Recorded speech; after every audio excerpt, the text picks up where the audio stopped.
You moderated the presidential debate last week, and more than 70 million people tuned in for that. Yeah. That is massive. Now, a lot of, I can't believe we got you here. I really appreciate it. I would I'm sure think you've been asked to do a lot of interviews. A lot of interviews. I said only Kelly and Mark. No, honestly, I will say this about the debate. You guys know me better than anyone.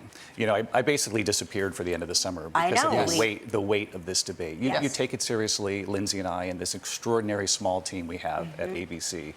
And we spent a lot of time, and I believe it was our duty to ask the issues that Americans care about. You know, the economy. Are we better off than we were 4 years ago? Immigration. What are you going to do about the border? Why did you wait so long before you acted on the border? Those types of questions.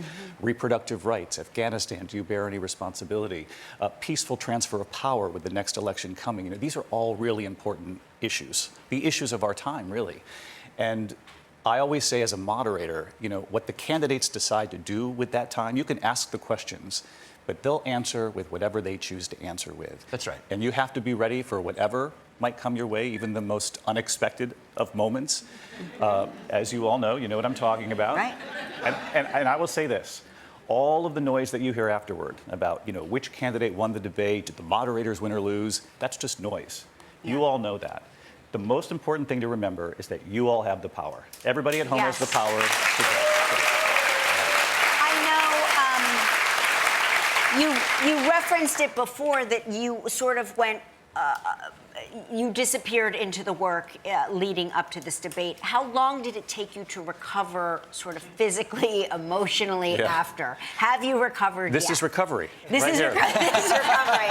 You know, one of the things, thank you, you know, I'm not even joking here. Right before we started the debate, Esther, who's my extraordinary producer, you both have met Esther, behind the wall. You know, the room, by the way, was small. I was going to ask you about Nobody in the room, no audience. Right. The National Constitution Center, the stakes obviously enormous, and it was just the four of us. The two candidates walk out, they're within 6 feet of one another, and once that debate gets off and rolling, it's just the four of us in that room. The crew, and you know, God bless the crew, they did an amazing job that night.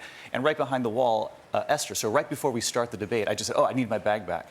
I had to make sure I turned off my cell phones so that Kelly would not text me in the middle of the So it's just you four, Esther, and 70 million people. And 70 million